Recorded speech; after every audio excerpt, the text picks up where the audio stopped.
has been started with its center in Pune with its managing director Mr. Shah Faisal.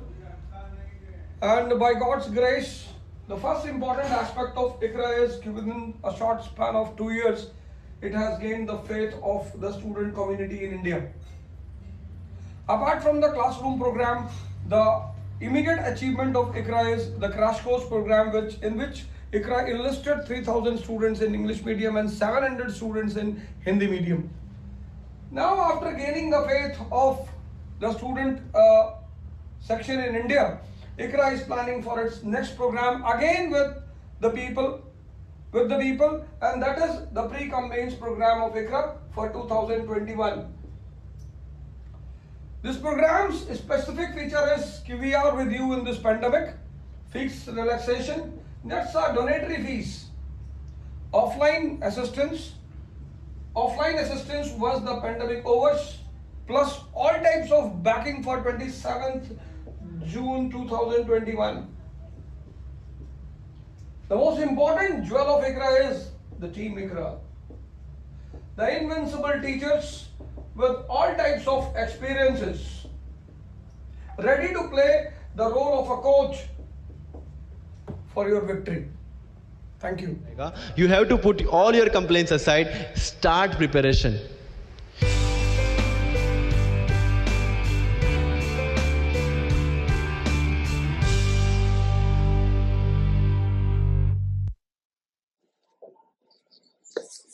Welcome to the 15th edition of BusinessLine Knowledge Series, a digital platform that we have created to connect with our readers and discuss issues of topical interest. Today we are going to discuss an important subject, something which can make India take its rightful place in the 21st century. Government of India on July 29 released the National Education Policy. It was a big development indeed, considering that it was the first omnibus policy on education in the last 34 years. We had to wait for a very long time indeed to correct our education system that is so out of tune with the needs of the society. Proponents of the policy say that it has everything to make India an educational superpower, a knowledge superpower. Is that so? Is the policy a path-breaking one? To discuss this, we have with us two experts who have had a long experience in the education and skilling sectors. Please join me in welcoming Mr. Anil Swaroop, former Secretary, School Education and Literacy, Ministry of Human Resources Development, Government of India, and Mr. S. Ramadurai, former Chairman, National Skill Development Agency, National Skill Development Corporation, and he has also headed India's largest IT services company, TCS. Before I go on to our esteemed panelists to discuss the merits and the demerits of the policy, we would like to gauge the expectations of the audience from this policy. Can we have the poll, please? We are asking a very simple question. Will the policy help India become a knowledge superpower? Please cast your vote by choosing either yes or no. India's education system today has many shortcomings. It focuses excessively on academics. It refuses to identify any special capabilities of a student. It also offers no flexibility to a student to pick up subject of his choice based on his talent or interests. It has created harmful hierarchies between arts and science streams, between curricular and extracurricular subjects, between vocational and academic streams. It gives excessive focus on rote learning, which in a way kills innovation and creativity. It does not teach life skills, it does not leverage technology, and it does not focus on research. Most importantly, our education system today is highly commercialized, and which means students from poor and backward sections of the society do not have equal access. Does the national education policy have answers to all these problems? Will it make Indian education system not only modern but also relevant? Let us see what the audience think. Can we have the results of the poll, please? Okay, 76% of the audience think that the national education policy will make India a knowledge superpower. Mr. Swaroop, you retired in 2018 as the School Education and Literacy Secretary of the Ministry of Human Resources. If there is one person who can really understand the challenges the earlier policy had, it's you. Do you think, do you agree with the expectations of the audience that we saw just now? And do you also think the policy ticks all the right boxes? Thank you very much. Thank you for inviting me here. I'm not a crystal gazer, so I can't say whether the policy will or will not. I will examine it where it stands now. And I do believe that this is probably the most comprehensive and most visionary policy that we've had. It has enormous potential. Having said that, it is very easy to provide ideas in this country. Almost everyone has an idea to find a solution to a problem. As in COVID problem, everyone has a solution. The policy also provides solution. It is too good to be true, in fact. But the problem is, for any idea to fructify in this country, it has to be politically acceptable, socially desirable, technologically feasible, financially viable, administratively doable, and judicially tenable. As far as the first three parts are concerned, I have no doubt that it has been passed by the cabinet. So obviously, it has political acceptability. There is absolutely no doubt about the social desirability of the policy. Technologically, I don't see any major issue in it. It will evolve. But the real problem is the financial viability and administrative doability. That's where the policy is likely to run into problems. There are a number of suggestions. I remember when Dr. Kasturirangan came out to meet me and asked me about my suggestion. But my answer surprised him because I told him, you're wasting your time. The government or the country does not need another policy. If you want to prepare a policy, do it, but come up with a very refined action plan. Because it is in the action plan that you get to know what needs to be done, how it will be done, who will do it, by when it will be done. Policy talks about what, but how part goes missing. And it wishes that the country will have 6% of GDP going to education. Something with nothing new. Dr. Kothari said it decades ago. And that 6% is nowhere to be seen. Now, if that 6% doesn't come in, we can be assured that the policy will not happen. But being an optimist, I would believe that it would happen. Let me look at the policy at two levels, at the conceptual level, at the operational level. At the conceptual level, I think it's a brilliant policy, as I said. The only problem that I have with the policy is virtually ignoring the private sector, at least in the school segment. In fact, treating them as pariahs, treating profit as a dirty word. I thought we had come far beyond 90s, and in education we could think in terms of profitability, for the simple reason that the government will not have the money to fund this policy. They could have easily allowed for profit, taxed it, and got some money from there. Missed a huge opportunity. But otherwise, there are brilliant ideas in it, like preschool education, mother tongue education, vocational training emphasis, focus on teachers. I can go on and on, but I won't lay the whole thing just now. Practically, when you get down to implementing each of these suggestions, it would require money and human resources. I'm not sure where this is going to come from. So the advisors have come and gone. They've given their advice in the form of a policy. Now practitioners will have to suffer this policy and make it happen. Thank you. Mr. Ramadhan, what's your opinion? Do you think the policy appears to be very aspirational? So your thoughts? Thank you, Madhavan. Thank you, Mr. Swaroop. And it's a pleasure being here at the Hindu Business Line webinar today. I think having seen both the private sector and the government, more in the private sector, I think we have to first accept that, number one, the policy is very beautifully crafted and reduced to 66 or 67 pages from the original draft, which came in 2019, consisting of about 477 pages. Second is, I must compliment the people who wrote the policy. For the first time, it's quite readable and comprehensive, where one doesn't have to scratch your head to see what is the missing word or where is it, what is it going. It's in infinite loop, etc., as we say in the computer jargon. The thing that appealed to me most before we become a knowledge superpower, and I'll give you an example also, is first, it considers access, equity, quality, affordability, and accountability as the pillars. I think if you do not get that right, again we'll have the same situation of haves versus have-nots. And whether it is the teachers, whether it's the classrooms, whether it is the digital connectivity, whether it's the content in different languages, all of this must be addressed as we go into the implementation plan. The details are in the implementation and not in a policy.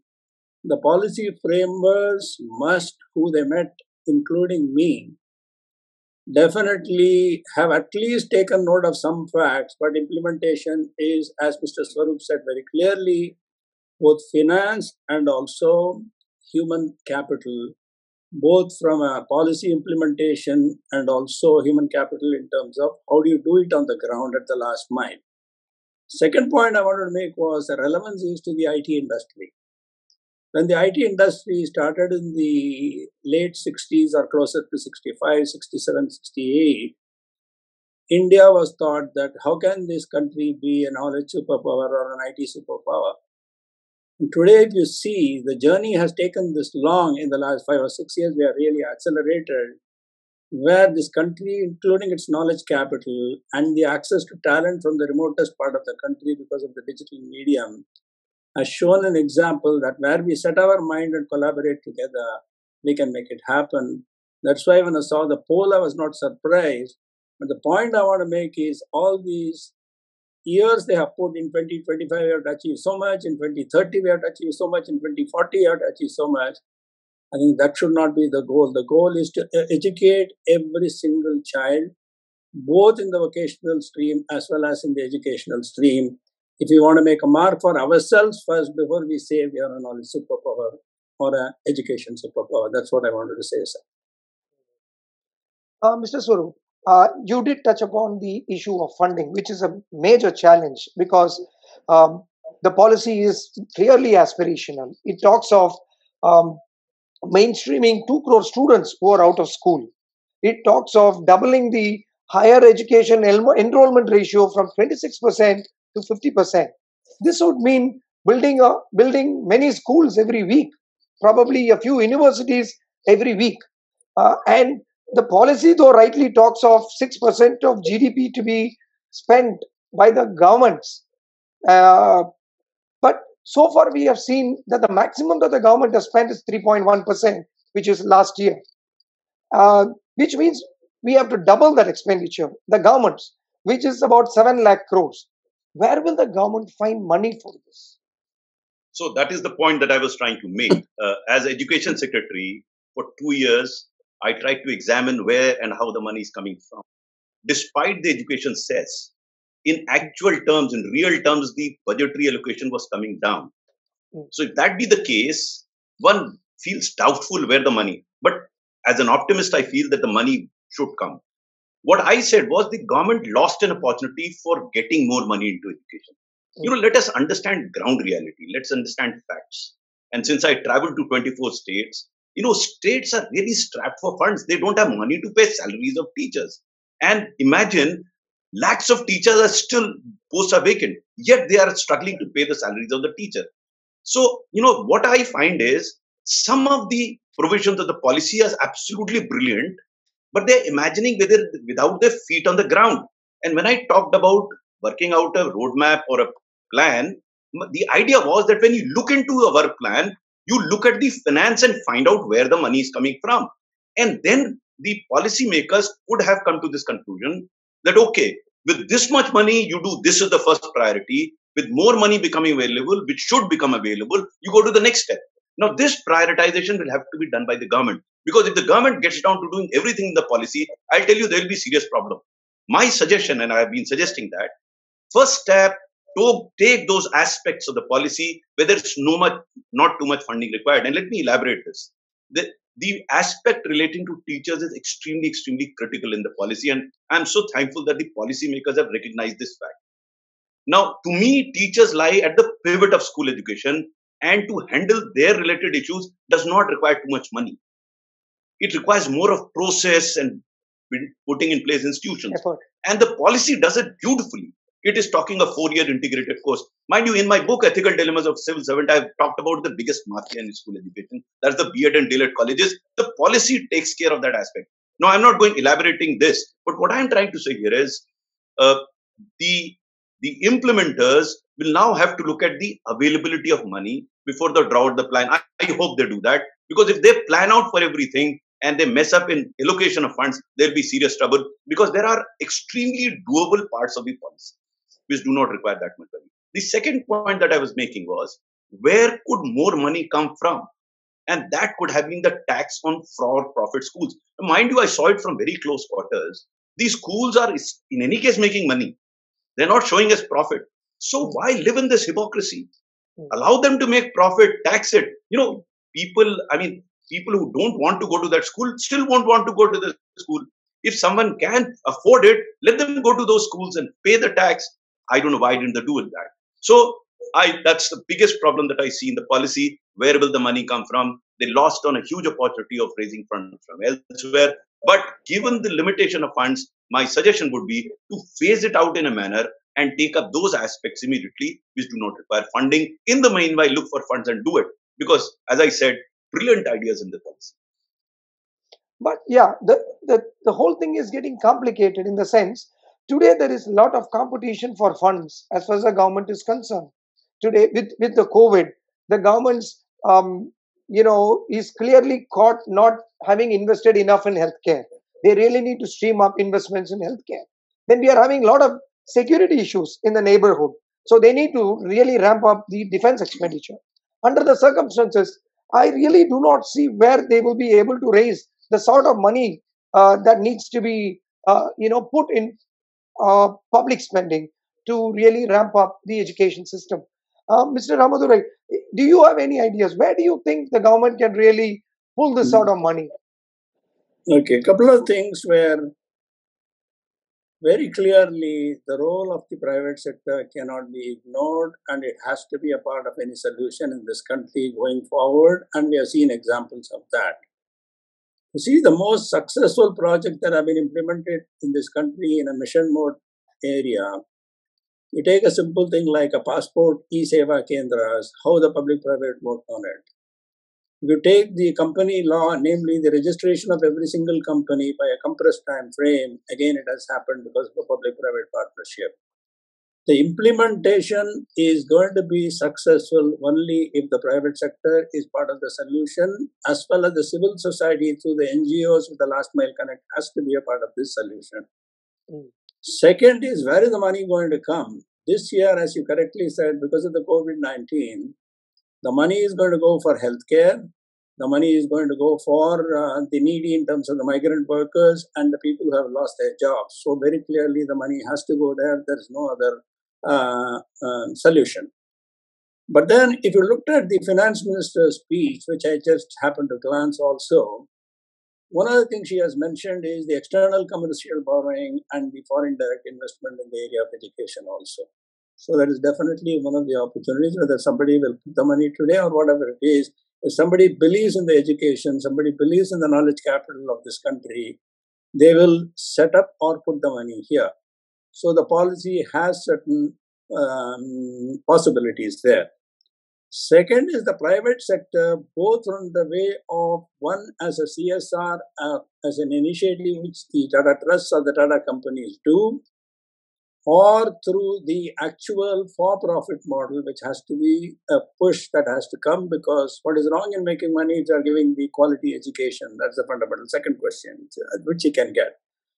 Third is, we have all been paying, both at the central level when we file our income tax as well as the state taxes, the educational cess. And that has been used in the primary education, as we have seen. And it's multiple crores. I don't know how it is getting deployed, because when I was in the NSDC, the construction cess that was paid by the people, instead of going into the construction, it went into the consolidated funds of India. With the result, we couldn't even touch it. I don't know how the educational cess is being utilized, because I would like to ask that question. And the public must know this question, because it's very absolutely necessary. Anything I pay as a taxpayer, I have the right to ask, where is it going? Then I think the state share of the educational funding is more than the center, as I see it. And then we need to see how the states are going to mobilize the funds for this. And then we have to see the whole optimization of funds. There are two ways to look at it. One is, I need so much of funds, and then see that it's not going to happen, so it's not going to be possible. Or the government can say, for the next 3 years, this is the only fund available. Let's find a very, very innovative, impactful solution on the ground. When you are pushed to the wall, you always find with very creative solutions, but without compromising the quality. And in our industry, we have done it repeatedly. And I would like to also give some examples of that as we go forward when we ask the occasional question areas. Thank you. Yeah.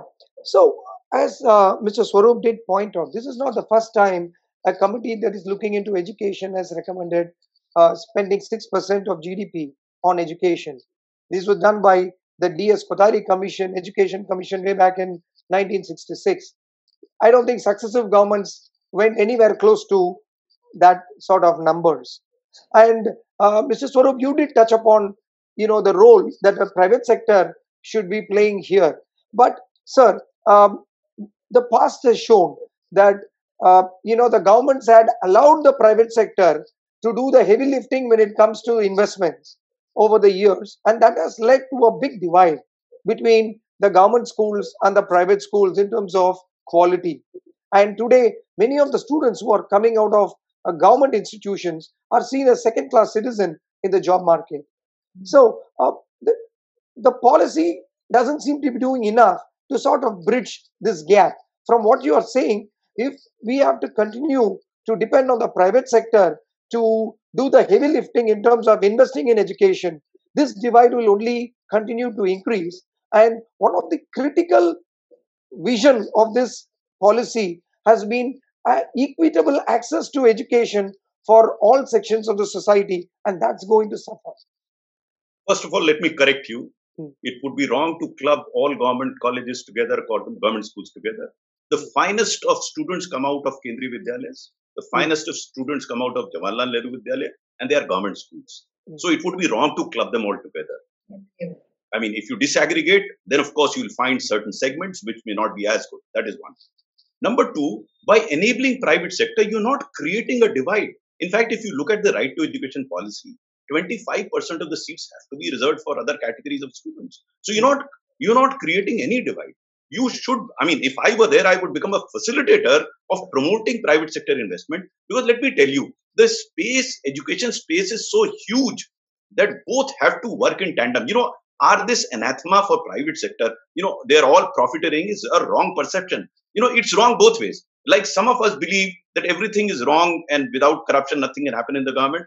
So is it wrong to say that everything is wrong with the private sector? They are brilliant performers on both sides. Why can't they come together? Why can't public-private partnership happen? That's the way forward. I don't know why this policy does not promote public-private partnership. This is one level. Let me go to the other level. There are some brilliant aspects of the policy which cannot directly be implemented by the government. Take, for example, out-of-school children. Do you think, as suggested by the policy, the teachers will go and get these people back? If they had to do it, they would have done it by own. No. I know, having traveled to length and breadth of the country, some of the NGOs are doing brilliant work. And my job was to recognize them, enable them to scale, and they have scaled. In fact, the policy should have gone ahead to encourage such NGOs to work in tandem with the government. There could be a clear role definition. It's easy for an NGO to go home and get the child to the school than a teacher to get him. I mean, I'm putting it very simply. It's not as simple as that. But the NGO understands the complexity of that region. I'm not saying all NGOs are good, like everything in the government is not good. We can easily identify it, and they are outstanding NGOs. You look at one after the other, the Sampark Foundation, Ashoka Foundation, all of them are brilliant. Cavalier Foundation, doing brilliant work. Why can't we leverage that? Why can't we encourage that? The policy doesn't even mention that. So we are losing. I mean, I hope you're aware that around 50% of the children go to private schools. How can we ignore them? So what we come up with is only talk. I'm all for improving government schools. As much money should go there, but take the private sector along. Why this anathema? I don't know. They use such phrases in the policy which could have easily been avoided. But the policy has been completely silent on the role of the private sector, right? No, it's not silent. In fact, it does mention, it makes passing references on some occasions pejoratively, but they could have actually become proactive. They could have upfront said that we will play along, we will partner with the private sector. The message would have gone to the private sector. I mean, see, as I keep saying, not everything is good in the private sector, not everything is good in the government sector. No, it is our, we have to decide what is good, pick it up and encourage it. Look at the phenomenal work is being done in some of the private schools. There are private school mafias also, so take action against them. The point is to paint them, the entire private sector, with the same brush and call it, not for profit shall not be encouraged, shall be only be encouraged. That I don't think is the right approach. No, sir, I was also looking at the divide. We are right that private sector has done a great job, but the government having not invested enough, that divide is significant. No. Sorry. See, it is wrong to say government hasn't invested enough. I think Mr. Ramadorai very rightly said, it's not a question of only money. It's a question of how the money is utilized. Even if you don't have money, we have to look very closely, where is the money going? And if you look at the money, 80% of money is going to teachers' salary. And they are teachers who come out of those B.Ed colleges that do not exist and come through backdoor entry as become teachers. So we have to get down to the qualitative aspect, which does not require money. And fortunately, the policy does address this. When it talks about B.Ed colleges, when it talks about TET, I hope you're aware that one of the former chief ministers is behind the bars for this racket in selection of teachers. So the policy talks about correcting it. There's so many good things in it. This will reduce the divide. In my times when we used to go to school, government schools in UP were considered to be better than any private school. Many of my colleagues are from government schools. So we can regain their glory without too much investment. It's a question of a qualitative improvement. And to that extent, I think policy sends the right message. It talks about qualitative. Mr. Ramadorai, how do you think the private sector and the government can here work together to sort of bring about a transformation? To answer that question, even though the policy may just make a reference in passing, or the intent was not to keep the private sector away, there are several examples where the government is helping the private sector in terms of on the ground what is happening. First is we must create a knowledge database very transparently of whatever initiative that is happening in the country, which is a successful one. And those that are the questionable characters can be left aside, or at the background one can handle that kind of a thing. Now we in the group have a skilling initiative called Tata Strive, where we work not only with the other private sector partners, but also with the Ministry of Human Resource Development and also the National Skill Development Corporation and the state level skill development missions or state level connects to get the access at the district level or at the panchayat level or mobilization, etc. And then the funding comes from us or the content comes from us, teachers training, we do it, and then enable the other partners in our ecosystem to do it. The second example which I wanted to give was we work with a trust called British Asian Trust, where we have created what we call as educational impact bonds, where there is a risk investor and an impact funder. Based on the impact we create, then we get the risk funding done. Now again, there is a partnership which we are looking at in the skills area with the NSDC as an example. And also what we did in the education sector, it was one of the largest impact bonds. So we do partner in a number of ways, but the demand side in terms of jobs, demand side in terms of an accelerated job creation, and the inputs that are needed to work backwards to go to the teacher training or to the curriculum or to the accreditation or the evaluation, including a digital method of doing, has to be a partnership model which will work. But industry has a role to play whether it is said in the document or not in the document. If you see, the other one which I forgot was the funding itself.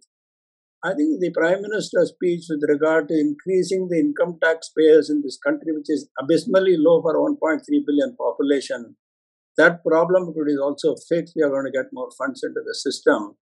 Just like the GST, once it is completely implemented, it can bring in. So again, money is not the only thing. Creativity, innovation, collaboration, and feet on the ground are the only things we have to enable.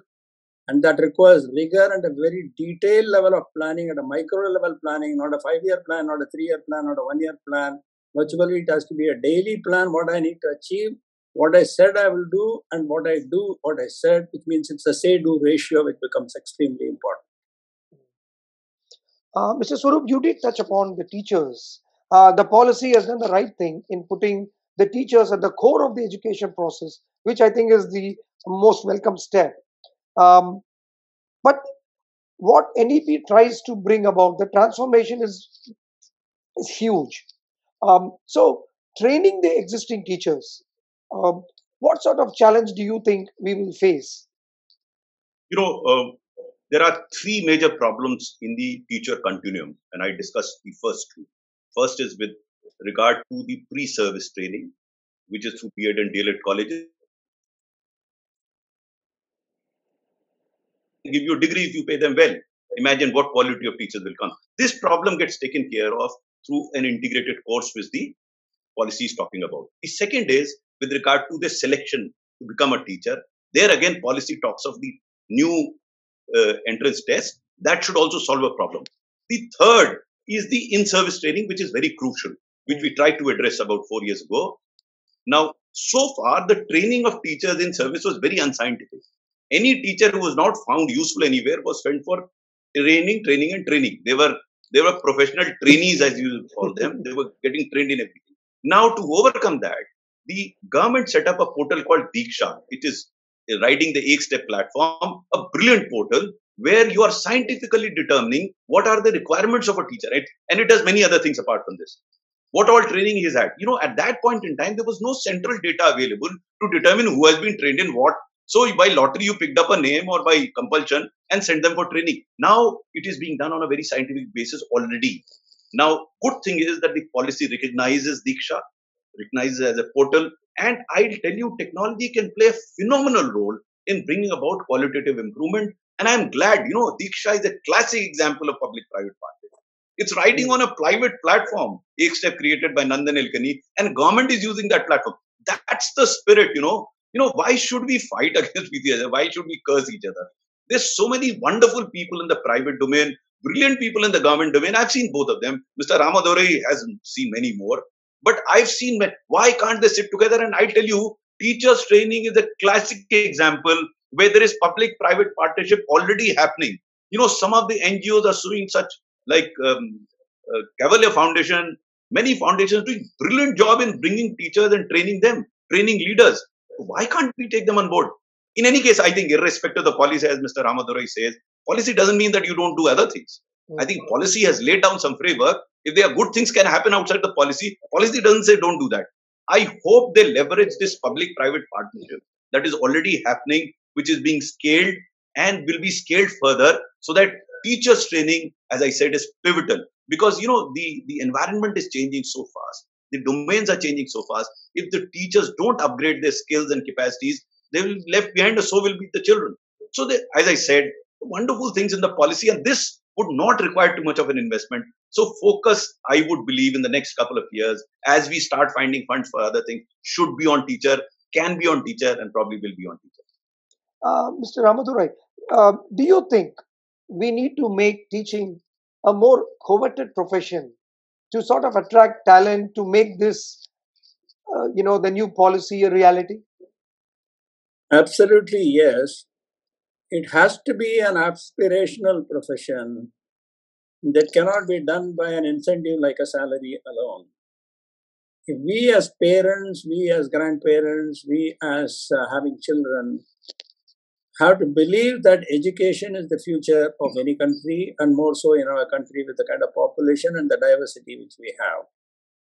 I mean, you cannot have a situation where vocational education is considered as if you have nothing else to do, go for vocational education. And we talk about high-end manufacturing happening in this country. People have to realize that high-end manufacturing, even if you want to move away from China to here based on the current situation, the talent and the capabilities to ramp up to high-end capabilities in skills, whether it is CNC machines or high-end welding, etc., requires an enormous amount of rigor, and the kind of quality of teachers we need and the hands-on experience which we need cannot be substituted by simply saying that I want to bring the work because politically they want to get out of there. At the end of the day, customers want products, customers want an experience where they will not compromise in a global marketplace where the access you want and the experience you want, this must all go together.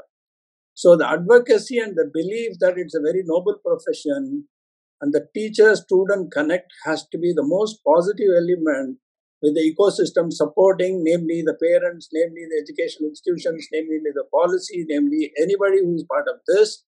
And we must encourage that, and it must be repeatedly done so that it is happening together rather than in isolation. Once everybody aligns to a particular vision, namely the child or the teacher, things will fall into place. But implementation is incremental evolution, where you start small, do a proof of concept, demonstrate it, fix the corrections, do it in a state, do it in a multiple districts, then scale it up with the nuances of that. There is a set of common things which can be applicable everywhere, but there are certain nuances which are for the tribal region or for this region or that region. Language differences. The teachers must understand that, and we must give them the flexibility. When we say empowerment, and give the empowerment to the teachers who will be very creative rather than say you have to adhere to this policy, then all the cheating starts and they say we are complying, starting from the headmaster to everybody down the stream, and then the whole ecosystem is one of cheating rather than one of doing, and doing the right things for themselves as well as to the country at large, namely the kids. If I may just add to what Mr. Ramaduroi said, the policy does address these issues. In fact, policy does try to make this profession aspirational. It catches the child after class 12 immediately. And that's why this 4-year integrated course will lead to a situation where teaching is not the last resort for a person seeking employment, but he would have decided immediately after class 12 that he wants to become a teacher. Similarly, policy also talks about providing scholarships to good students. So I think policy does a wonderful job in terms of teachers. And as I said, it does not require too much of an investment, eminently doable. So, but the issue of a coveted aspirational profession also includes paying them enough. But you already mentioned that the salaries to the teachers is one of the biggest expenditure. So, can for example, we pay more to attract good quality teachers? Sorry, the teachers are the highest paid in a village. So, and if you compare them with private schools, they are paid 3 to 4 times. So I don't think salary is the issue. What we call in northern India is Izzat. Whether he is being revered as teacher as he was earlier, whether his position in the society is to that level, he would want to become a teacher. And as Mr. Ramaduroi said, whether we would want our children to become teachers, is that the aspiration? That is, money. I mean, earlier it was, but today, teacher in a village is very, very well paid. I think the salary is just one component. If you get the right people and mobilization with a set of tools which are digital today in nature, you can get those who are really fond of teaching profession or want to be real teachers. Similarly, in a vocational education, the supply side, if you really get the tools, you recruit 100 kids, you may get 85, 90 who are really fond of, or they can be coached to become very good carpenters, welders, whatever it is. But en masse, everybody for having nothing, you just go in there, the dropout rates and the rejection rates will be one of the highest. And that has to be changed in the system as a whole. So staying with you, Mr. Ramadurai, one of the present problems in the present education system is that the students who come out of the colleges are not ready to be employed. They need to be They are not the plug and play type of students. They need to be trained. Corporates have to spend money and time to sort of train them, skill them, so that they can be deployed at work. Do you think this policy will bring about a change on that front? Yes, the policy touches upon it in terms of outcome measures, in terms of what we need to do to make an impact in terms of jobs or entrepreneurs, whichever one chooses to do. I think the problem here is, again, an ecosystem problem where the content has to come in terms of inputs into the curriculum development from the demand side players, whether they are small MSMEs or the large players, or the large players supporting the smaller MSMEs, to make sure that the job relevant courses are part of the creation of the content itself. Second thing is, it has to get updated on a regular basis. It's not a static one where we do it today, we don't look at it for the next 20 years. ITIs are a classic example where the content, the relevance, the infrastructure, the equipment, the teachers, the quality, everything has suffered in spite of the fact we have 15,000 ITIs, of which 12,000 plus are in the private sector. So the output is very clearly a problem there, which has now changed in the last couple of years, where the corporate sector has participated in the ITI management as well as the course content and feeds back to the NSDC with regard to preparing those. The sector skill councils make it a point to make sure, but I think the demand side and the supply side must come together as a platform, and the match between them, including all the people who make it happen, namely the accreditation, content, the teaching methods, the pedagogy, all of them must be together.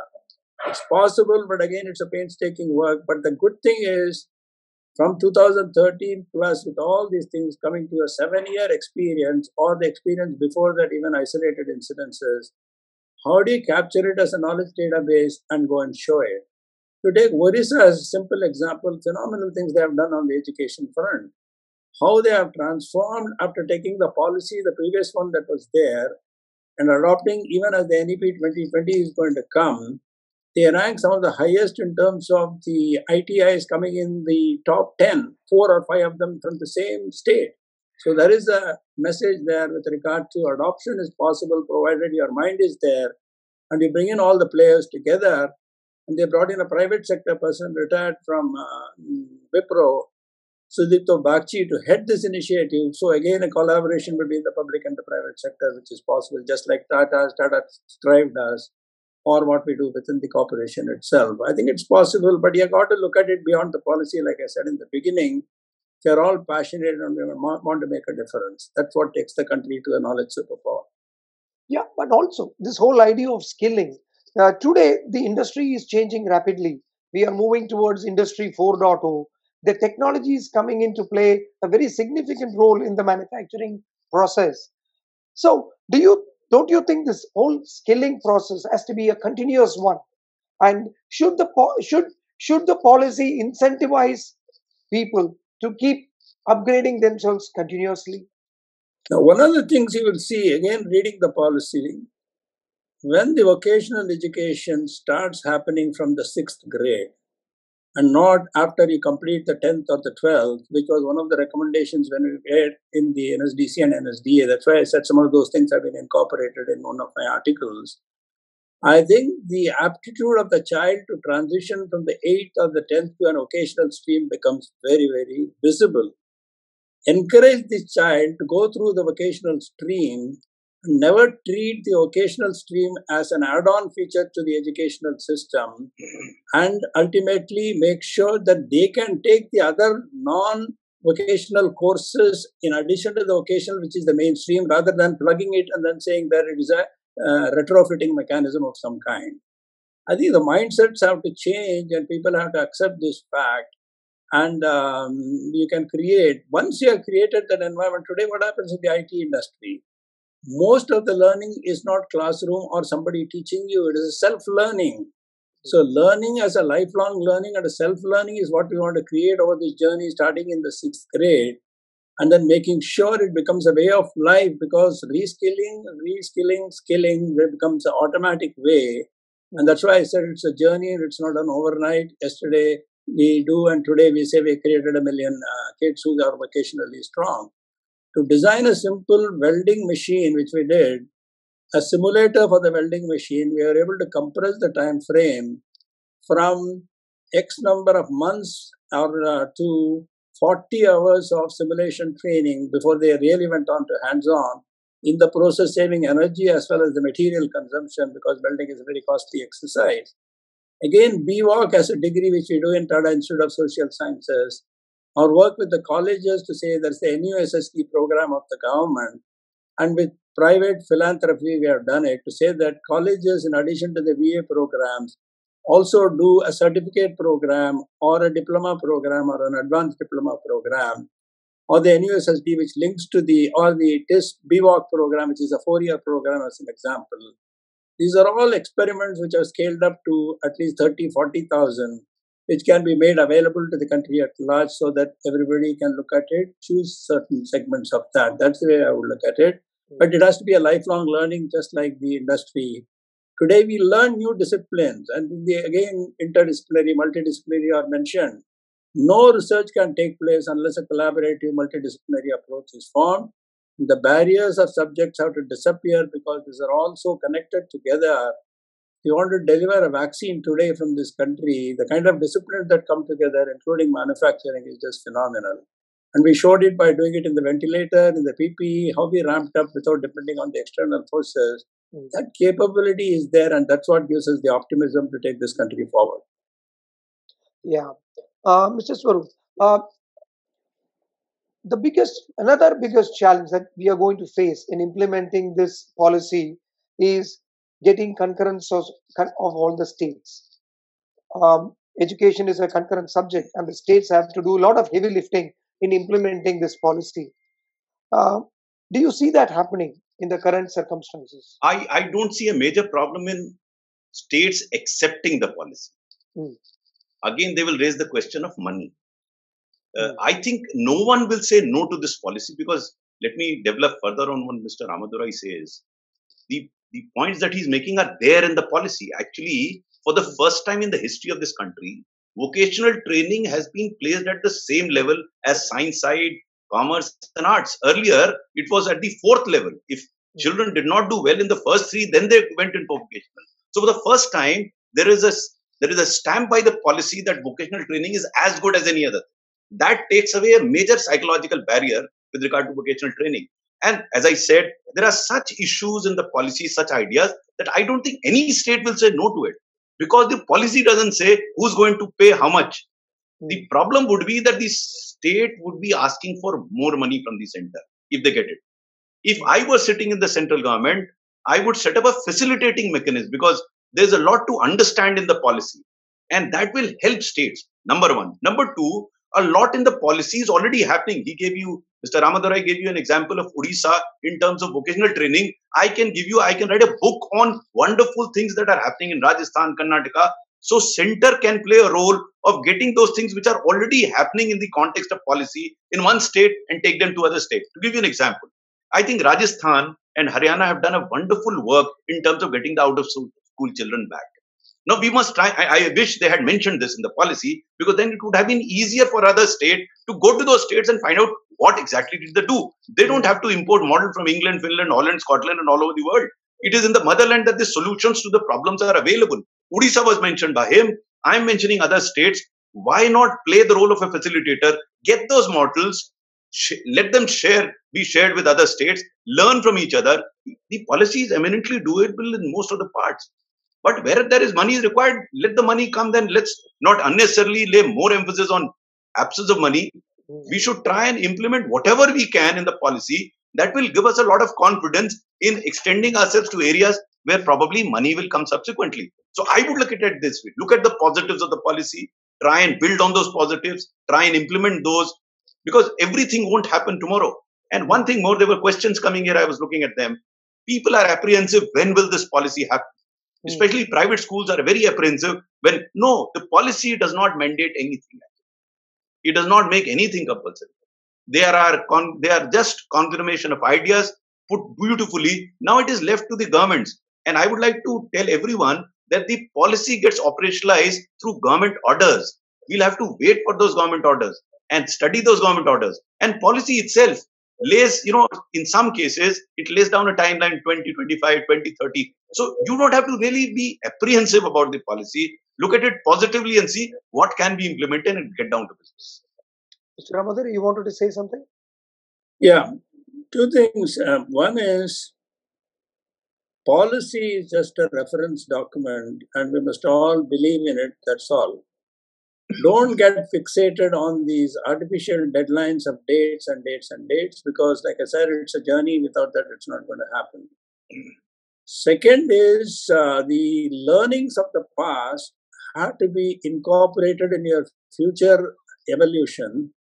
And I'll give you an example where the IT industry, we did the National Stock Exchange and the Central Depository, which was there. It was again a public-private partnership, and the initial period when we did it outside the country, the depository itself took about 3 to 4 years, the securities market, whereas the learnings of that, we were able to compress the time in 9 months, flat 9 months in India. And it was said that this is the time we have decided the Prime Minister is going to inaugurate, you work backwards and deliver that particular product. It's possible with the creativity, innovation to compress time frame, which automatically translates into less money for replication of some of the best ideas in this country with the best minds. So we must use this kind of an approach with regard to learnings and then absorbing and applying those learnings for common good. Education, vocational education, skills are all for common good for the future of this nation. If that is not understood, that is not communicated day in and day out to a digital platform, which we are also doing in the corporate sector, including through TCS, with regard to telling the teachers and the students, what does it mean in terms of digital learning and digital essentials? It's completely free, available on our platform. And we are formally launching it on the Teachers' Day next month. And these are the kind of things which I'm sure a lot of corporates are doing it or the government is doing it. But we must make sure that kind of a passion comes and we must constantly energize that before things fall into place. Otherwise, it will be another after DS Qatari, Kasturangan came, after Kasturangan, what next? That's the question that we should not allow it to happen. True. Before we open the floor for audience questions, I just wanted to look at one other important aspect, which is research. Yeah. India, if it has to become a knowledge superpower, we need to really become a society which is research and innovation focused. The policy does talk about it, does lay out few steps to achieve that. Because as a society or as a country, we are just not there yet. The amount of patents we file is still far lower than our neighbors. And if you look at some statistics, we have about 15 researchers per 1 lakh people compared to, say, China's 111. So this is one area where we need to really do a lot to become a knowledge superpower. So let me start with Mr. Ramadurai on this. Do you think the policy says enough on this front? Two areas the policy has not touched enough. One is definitely the National Research Foundation and the digital learning and what does it mean. I think on the research, again, it is not just the government. Yes, they are going to consolidate. They said that how they will do ICMR or the DST and then come into the National Research Foundation. The projects will not be duplicated, it will be collaborative, etc., etc. Beyond that, doesn't say much. I think the second part is the research spent by this country, whether it's the public sector or the private sector, is absolutely inadequate when you compare with countries like UK or with countries like South Korea or Japan. We must step up our research inputs both at the private sector and at the government, or a collaborative model. Research problems are plenty. Researchers are available in plenty. Collaborative research in the outside world is in plenty. Foreign universities, foreign institutions will also collaborate so long as the researchers are absolutely world class. But the second point of the research is one of the most difficult things in our country is access to data. If you cannot get access to data for the researchers, very little you can do with the research itself. Please free from any controls with regard to access to data, so long as it is used for the purpose it is intended, and you can put certain regulatory measures for that. But universities, by far, the students ask for the data only for research purposes. And today, that is absolutely critical. And research funding, research initiatives, research momentum, and with this consolidation of the colleges, the universities, and the National Research Foundation, it can happen. Or with 900 universities, I don't know, 45,000 colleges, how we are going to consolidate it, how soon we can do that, that's going to be a very major task. But implementation should not wait for the policy to go through Parliament and come out. It must have started already if you believed in it, but it's never too late. Let's get going and let's align ourselves for a common good. That's the point I want to make repeatedly. Mr. Swarup, your thoughts on no one can overemphasize the need for research, but to me there are two primary concerns. One is the quality of research that is happening. I mean, look at the number of papers that are published internationally. It's pathetic. I mean, I don't have the entire data for it, but the percentage of acceptance is abysmal.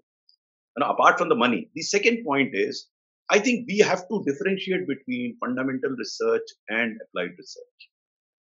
I spent 38 years in the government, and I was trying to source from outside, from private domain, a lot of research that could help me improve what I am doing.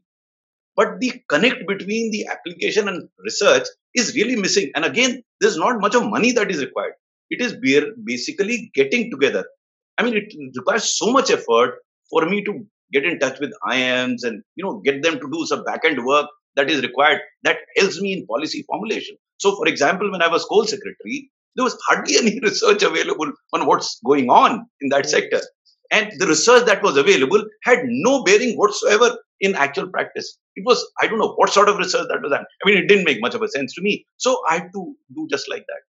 So I totally agree that the research part is extremely, extremely critical, but not so much money part of it as in terms of our understanding what are we researching, what is the purpose of that research and the quality of research. Again, all this will not require too much money, just some right think people sitting out and working it out irrespective of the fact whether it's there in the policy or not. I don't think we didn't wait for policy to come up with Samagra Shiksha, which incorporates preschool education, which looks into some other aspects which have now get reflected in the education policy. So policy is also a milestone in our journey, and it is also a guide in our journey, but it's not the be all and end all of all education. If we have to become, as you say, a knowledge superpower, first try and implement the policy, and second, also think beyond the policy because it's evolving, it's not static.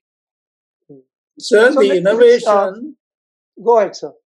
Innovation, the applied research, and then the long-term research, and the entrepreneurship, which does a lot of startup with a lot of innovation, and taking the research outcomes, translating into products or services in the market, that has to be strengthened both by the human capital and the mindset for doing the human capital, and also the funding which goes with it, whether from the corporate or from the government. Okay, so let's quickly move to the audience questions. I find that many of these questions you have already touched upon in some form or the other. Let me try and pick up some questions which are slightly different. There is a question from one Mr. Pradeep Sukumar. He's saying, how relevant will remote teaching be and online education be, given the mind-boggling amount of funds that is required for implementing NEP? Mr. Swarup, do you want to take that? Okay, so COVID has demonstrated the efficacy and the necessity of technology. I was personally always of the view that it would be a great game changer. I'm also convinced that technology will never replace the teacher. I hope it doesn't. But technology can be a great facilitator in outreach, and government is very conscious of it. I think whatever be the cost, I think the outreach has to be there, and that is why government is focusing on taking these cables to all the panchayats, and hopefully next few years we'll have that connectivity to reach out to these people, and that will be a great game changer in terms of educating and providing learning inputs. So that's the way forward. Of course, technology has its limitations, as was evident when we started this program. Yeah. So two areas which I forgot, I think in addition to what Mr. Swarup said, I think disability and gifted children, enormous amount of research, and we had to bring them into the mainstream because no job cannot be done is the starting point. Any job can be done by anybody is the starting point if you want to really do a research and an innovation in those areas, which is very badly needed in our country. Yeah. The next question is one by Mr. Rohit Rajora. I think, Mr. Ramadora, you can take this. How can we expect bright students to take up vocational education when majority of the jobs after that are contractual with very little job security? Has suspending labor laws for 3 years made it worse? I think the Ministry of Labor, the Ministry of Human Resources or Education, and the Ministry of Skill Development and the Finance have to come together on this, absolutely, because they are all interconnected. So interministerial collaboration is absolute must to make it easier for any stream of education or any stream of vocation. Second point is aspirational for vocational is when the demand side players for a welder with a level 4 of certification as per the National Skills Qualification Framework gets the kind of compensation with an engineer will be ashamed to see because he gets the recognition, namely the welder at that point. The day that changes, all of us, like we wanted to do computer science, will want to go into that stream because that pays higher. If that is the starting point, so be it. But I think we have to make it aspirational and very, very needed, and the compensation has to reflect that. In addition to the families, the parents, when a child comes and tells you, I want to be a welder, you should not say that it's a useless profession. That's the worst we can do to the child and its creativity. So we have to take that responsibility. It can happen and it's a sustained level. When 100 people are in welding and they're getting money, or 100 are carpenters, 100 are artisans, the kind of capability we have in this country, all of them are clear candidates for a profession which any one of us want to follow. Okay. Mr. Swarup, there is a question by one Mr. Abhishek Kumar for you. By increasing private sector, won't it make education an elite club? See, I don't know. We have this. We have grown for these 70 years for looking at private sector of creating a separate niche. It is wrong. It is wrong because what is happening? Let me now go to higher education. By not allowing private sector investment in India, you are pushing all these guys over to MITs and Harvards. How about facilitating them setting their institute here? If you call them, they will create a separate elite. In any case, they are getting elite, separated. So both in school education and higher education, the space is so much that it can be occupied by both. And it also helps you to improve the quality of education elsewhere through collaborations. So it is wrong to think that by allowing private sector investment, it will create a separate class here. My dear friend, the Right to Education Act also says that all these private schools have to per force have 25% children from backward classes. So it's not that it is creating that. Let us accept certain facts, whether it's government school or private school. Even in government schools, there are some government schools which are of a different category. I mentioned them. So that means you close them down and bring everyone down to the other lower category, or you should look at them and try and raise the levels of other schools. It's how you perceive it, how you look at it. There's another question, which is an anonymous question. It says, can NEP assure marginalized sections of society and equitable access for secondary and higher education? You want to take it, Mr. Swarup? See, NEP is talking of equitable education. It is talking about it. Whether it will ultimately translate or not, it depends on how it operates on the ground. There is an effort in the policy to see that everyone have access to quality education. That's one of the objectives of the policy. And there are features in the policy which relate to that. So the hope is that it will allow greater access to everyone and equitable access to everyone. Okay. Just to add to what Swarup said, all of us somehow have to get out of our mindset. Government is the solution for every problem. A lot of problems have to be addressed at a community level, at the lowest level of the panchayat or whatever it is. If you don't get that mindset right, you will not get the right solutions for the right education, for the right vocation for your child. I think we are going to change this transformation to say that the action is on the ground, the action is not in Delhi. Okay, No, there is another question. I used to jokingly say that Delhi is a fiction. Real action is in the states. I mean, we've created this fiction at the center. Geographically, it is nothing. What is center? Center is a fiction, actually. Okay, there's another Center is interesting question from everywhere, sir. There's another interesting question from one Mr. Narayana Reddy. Increasing enrollment in higher education is a good idea. What will happen to the jobs at that level? Mr. Ramadurai? I think if jobs are not there, you're going to have a problem. A combination of jobs and a combination of entrepreneurship is very fundamental. That's why I kept saying about the demand side. To take the MSME segment, which is the highest employer in this country, I think how are we going to resurrect it to make sure it is world class? We want to be a world class provider of manufactured goods and our services. The responsibility all of us carry, whether we run a corporation or run the government with a public sector undertaking, is to develop these, which was always there when a BHEL was formed or HAL was formed, etc. The supplier network in terms of the MSME and an enormous job creation, and the leaders then were exceptionally good from the public sector. Similarly, the Tata Steel or the Tata Motors or Larsen & Toubro or Birlas or Reliance or whatever it is, they carry a responsibility to push the engine of employment, but in areas which are going to be the future, namely the 21st century skills. So once they contribute that, the employment will automatically come. And we cannot be waiting on somebody to say that I went through an education, I should automatically get a job. That is why it must be that you follow your passion, you will get a job or you'll become an entrepreneur and you will create the jobs instead of somebody giving you a job. That's the mindset we have to create. Interesting. Mr. Swarup, there is a question for you. Government as a regulator. This is from one Mr. Balasubramaniam. What role should the government play as a regulator? Does the multiple school boards continue as usual, or is there some rationalization that needs to be done? There are two parts to it. One is, I'll take the second part with regard to multiple boards. Given the diversity of this country, it may not be appropriate to create a single national board. However, as I have always been of the view that CBSE is evolving as a national board, and because more and more people are gearing around to it, it should not come through a mandate, but it should come through a quality perception about CBSE that people want to become. I mean, government can pass a law and say all boards are abolished and there will be a central board. That will be devastating. That is one.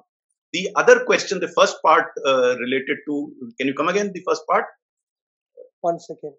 The first part was about the regulation. The government's role as a regulator. No, this is another aspect of the policy which I have not fully understood.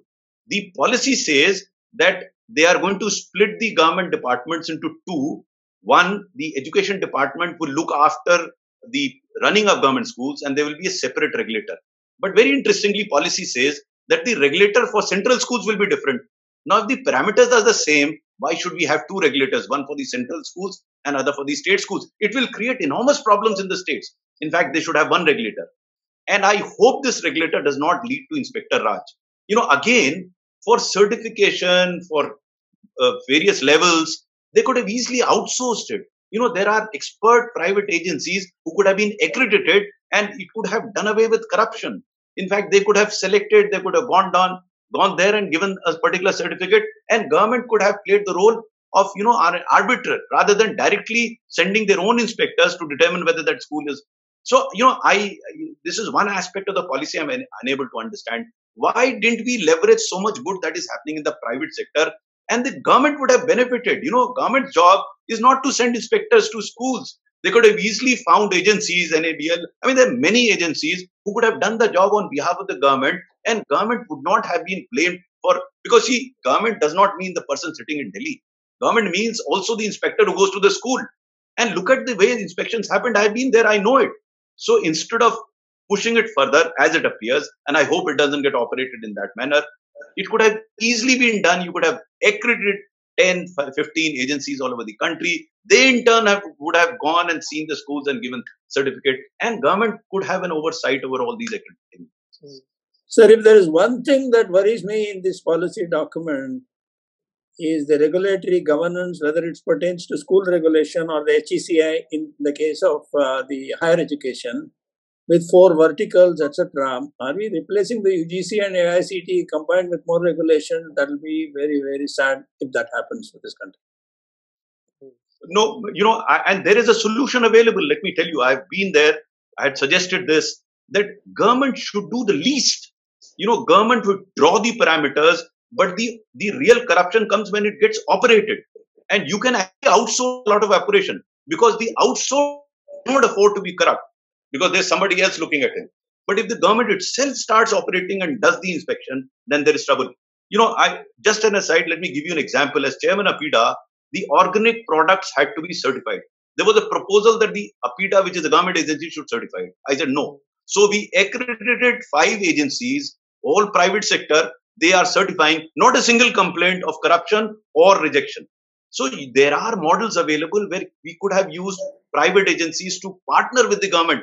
I mean, again, why do we use private sector? There are wonderful, wonderful people, one of them sitting with us in the private sector. Why can't we engage with them, get them on board, and a lot of problems of the country can be solved? As you rightly said, government alone should not take the responsibility of solving all the problems of the country, because there are other people who can help the government do it.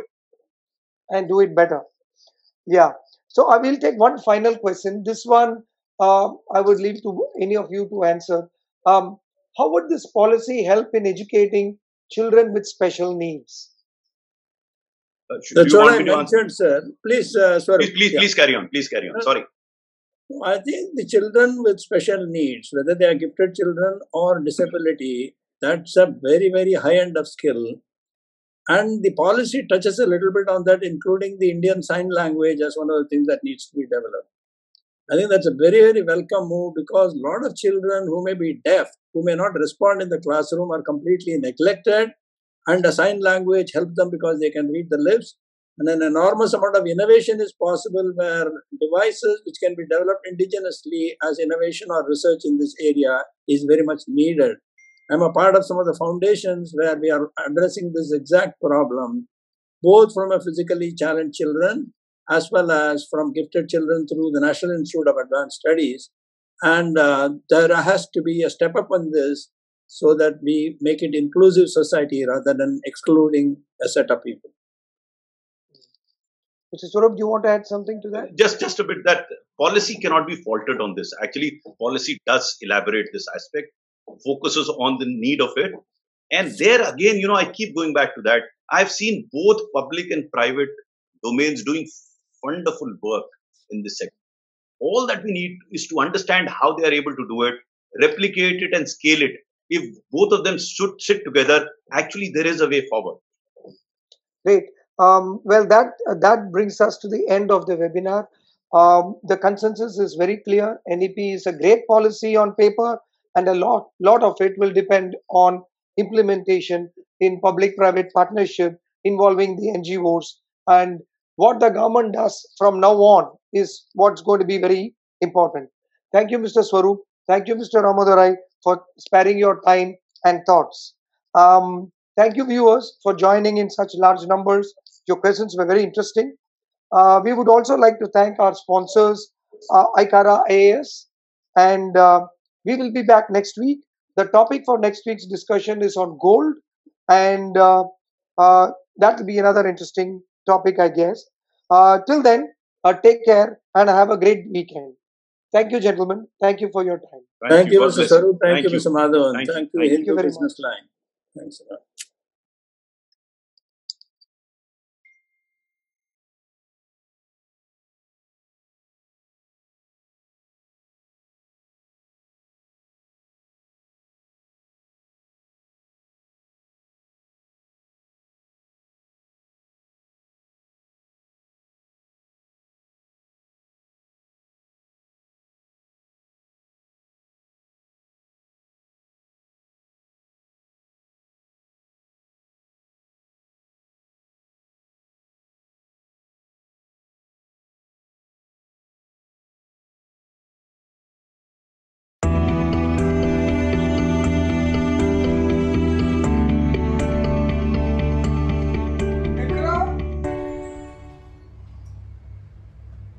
has been started with its center in Pune with its managing director Mr. Shah. And by God's grace, the first important aspect of IQRA is within a short span of 2 years, it has gained the faith of the student community in India. Apart from the classroom program, the immediate achievement of IQRA is the crash course program in which IQRA enlisted 3,000 students in English medium and 700 students in Hindi medium. Now, after gaining the faith of the student section in India, IQRA is planning for its next program again with the people, and that is the Pre Cum Mains program of IQRA for 2021. This program's specific feature is we are with you in this pandemic, fixed relaxation, that's our donatory fees, offline assistance was the pandemic overs, plus all types of backing for 27th June 2021. The most important jewel of IQRA is the team IQRA. The invincible teachers with all types of experiences, ready to play the role of a coach for your victory. Thank you. You have to put all your complaints aside, start preparation.